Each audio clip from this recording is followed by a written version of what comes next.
Donc franchement, en ce moment, je suis très content parce que je pense que ça va pas durer très longtemps, que notre petit Manu Premier il va quand même devoir revoir peut-être un peu sa copie et que et je dis aussi à tous les députés, les sénateurs qui ont voté des lois totalement illégales et qui continuent à les voter, faites attention à vous, parce que vous serez un jour convoqué à titre personnel devant des tribunaux pénaux, parce que je rappelle qu'on n'a pas le droit d'imposer un produit expérimental.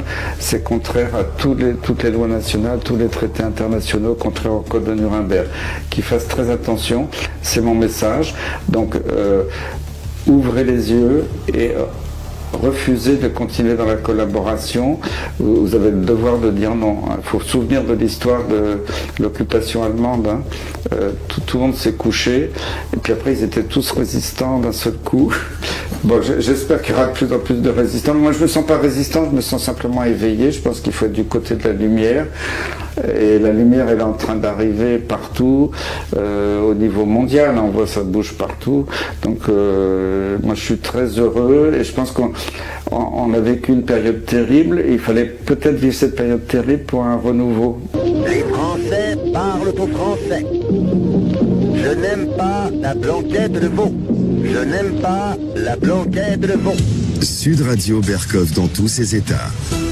En ce début d'année, effectivement, on pourrait se dire, mais écoutez, tout continue comme avant, l'année se présente mal, entre Russie et Ukraine, ce que nous avons ici, des boulangers qui mettent la clé sur la porte, des entreprises qui ne savent plus à quel sein se vouer, des PME, TPE dans le vague, et puis tout le reste, enfin, je veux dire, tout ce qui est en train de se passer au niveau des révélations sur Fauci, le Covid, les révélations de Twitter Files depuis qu'Elon Musk a repris le pouvoir sur Twitter.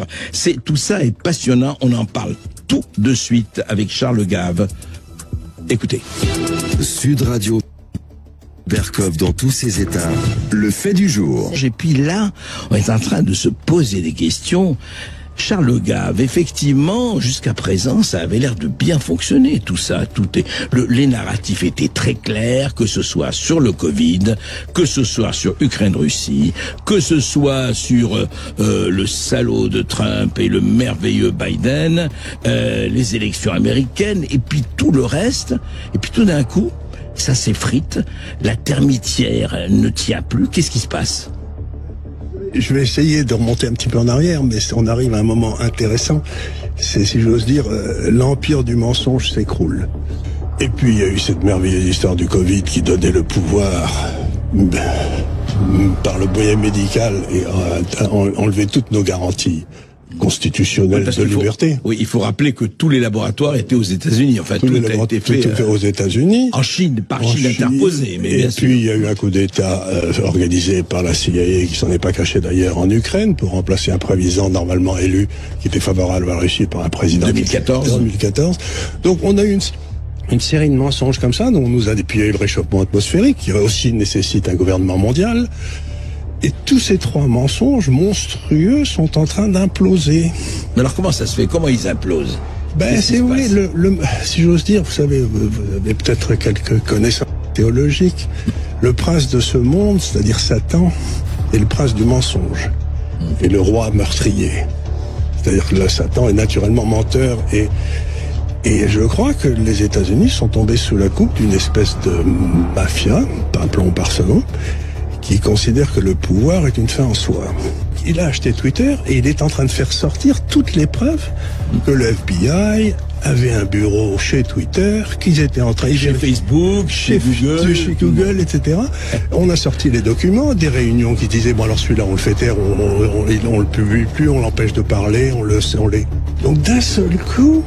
si je veux dire, la classe organisatrice de cette espèce de saloperie qui traîne depuis 20 ans, de cet empire du mensonge, c'est-à-dire l'alliance entre ces grandes sociétés technologiques et une partie du gouvernement américain, du deep state, de l'État profond, est apparu en pleine lumière. On leur a donné un coup de projecteur. Alors ils font tout pour que ça ne soit pas publié, mais ça c'est, vous avez qu'à aller sur le net, vous trouvez tout. Donc il est en train de se passer un phénomène extraordinaire, c'est qu'il y a un immense coup de lumière qui arrive là-dessus. Et la lumière, si vous voulez, c'est ce qui cautérise le mieux les saloperies, quoi. C'est un bon coup de soleil et là, ce qu'on voit, c'est qu'ils doivent être complètement paniqués. Parce que là, on sait, le FBI payait chaque année à une espèce de petite soulte à Twitter pour faire taire les gens qui embêtaient le FBI. Et donc on se dit, ben ça y est, c'est le grand coup de projecteur. Et donc pour la première fois depuis 10 ans, je remets à respirer à nouveau en me disant, ça y est, on est en train de la patte de Satan est en train de s'enlever du monde, quoi, par la vérité. C'est vrai, mais c'est intéressant, Charles Gave. Vous et moi, je me rappelle très bien, à ce micro, vous êtes venus, je vous avais invité il y a 2 ans, on avait parlé déjà du dossier Biden. Oui. Et vous aviez dit, c'était avant l'élection de Mila, il a dit, si ça sort, effectivement, ils seront en prison, mais ils feront tout pour que ça ne sorte pas. Et ce n'est pas sorti. Et ce n'est pas sorti. Et le FBI a bloqué le dossier. Donc c'est extraordinaire que l'agence de police s'autorise, dans le fond, à ne pas donner les informations sur l'un des 2 candidats, tout en demandant à ce qu'on empêche le candidat précédent de parler. Donc c'était quand même une prise de contrôle. C'est Fouché qui prend le contrôle de Napoléon, quoi. C'est effrayant. Donc, et là, d'un seul, et on le savait intuitivement, vous et moi, qui traînons dans les milieux de l'information depuis quelques années, si j'ose dire, on savait qu'il y avait quelque chose qui était pas net. C'est pas normal que des tas d'informations ne sortent pas. On se posait des questions sur la presse, on se posait des questions. Et là, d'un seul coup, je suis heureux comme tout, je me dis, ça y est, la vérité revient. Le discours revient. Comme quoi le facteur humain peut jouer. Il suffit d'une personne qui dit, on change un peu, on va le dire. Allez, on met tout sur la table, quoi. Oui, il suffit d'un homme, Solzhenitsyn, Elon Musk, mais c'est pas que je les mette en parallèle. Vous savez, Audiard disait les cons volent en escadrille, mais justement la vérité peut aussi voler en escadrille quand elle est révélée. Qu'est-ce qui se passe alors au niveau on voit tout sortir sur le Covid, les labos, etc., etc. On demande à Ursula von der Leyen de donner non seulement ses SMS, on demande aux laboratoires et plusieurs pays aujourd'hui de donner la composition des vaccins, etc., etc., etc. Fauci, laboratoire en Chine, etc., etc. Enfin, c'est en train de sortir de manière massive. Avant de dire oui, dès qu'on osait à dire ça, vous êtes complotistes et tout ça, aujourd'hui, les complotistes dont on parle, ce sont eux qui dévoilent les complots. Et alors surtout, ce qu'on peut espérer, on peut toujours rêver, c'est que pour qu'une démocratie fonctionne, il faut qu'on ait une presse qui dise la vérité. Vous y êtes employé, mais admettons que vous étiez peu. Et il faut que la justice fasse son travail. Et donc, à partir du moment où on se rend compte que la justice est tombée sous le contrôle d'une mafia, le ministère de la Justice ici ou là, personne n'a jamais très bien expliqué pourquoi M. Fillon était liquidé en 15 jours, si vous voulez, dans le cadre de la justice française. Il faudrait peut-être faire une petite commission d'enquête s'il y avait des gens honorables qui le faisaient. Il va y avoir le même genre de truc aux États-Unis. Donc, à partir du moment où les gens cessent d'avoir peur, peut-être la justice, peut-être la presse vont-elles se remettre à faire leur travail. Et j'ai écouté le professeur Perron qui disait, les gens qui ont recommandé, qui ont forcé les gens à se vacciner, c'est contre les arrêtés du tribunal de Nuremberg. Et il faut qu'ils sachent qu'ils iront en prison s'il y a des morts. Et il y a des morts qui ont été faits par ces vaccins, ce qu'on n'avait pas le droit de dire. Est-ce qu'on est sûr de cela? Parce que effectivement, c'est encore très discuté.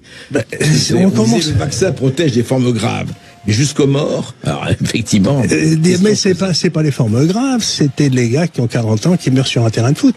Aujourd'hui, aux États-Unis, en Allemagne, où les chiffres viennent de sortir, au Canada, la catégorie de morts qui monte le plus, c'est inexpliqué.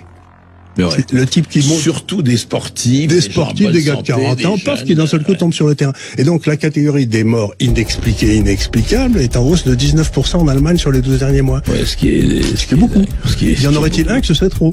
C'est beaucoup. Est-ce qu'à votre avis, justement, le côté transparence, on a toujours parlé des États-Unis en tant que transparence, et puis on se rappelle... C'était fini, la presse était complètement aux ordres. C'est ça. Mais vous avez eu quelques résistants, comme Tucker Carlson, qui est chez Fox, plus l'Internet, et vous avez des tas de... Maintenant, vous avez des gens qui ont des talk radio qui ont 120 000 personnes qui les écoutent. Donc la presse, ça a perdu son monopole et elle est en train de ces gens-là deviendront la vérité.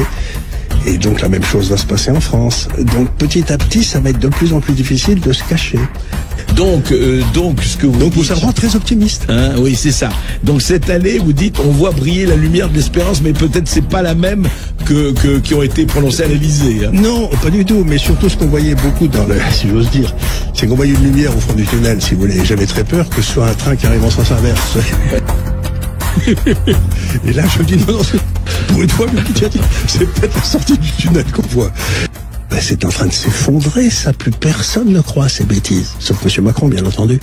Oui. Et enfin, et quelques-uns, parce que il y a encore des gens qui y croient. Mais effectivement, en fait, c'est intéressant. On avait parlé de ça. En fait, on peut résumer ça. Le réel frappe à la porte et cette fois-ci, il l'ébranle, la porte. Non, il frappe pas à la porte, il l'a enfoncé. Il l'a enfoncé. Il ne frappe pas, il l'a enfoncé.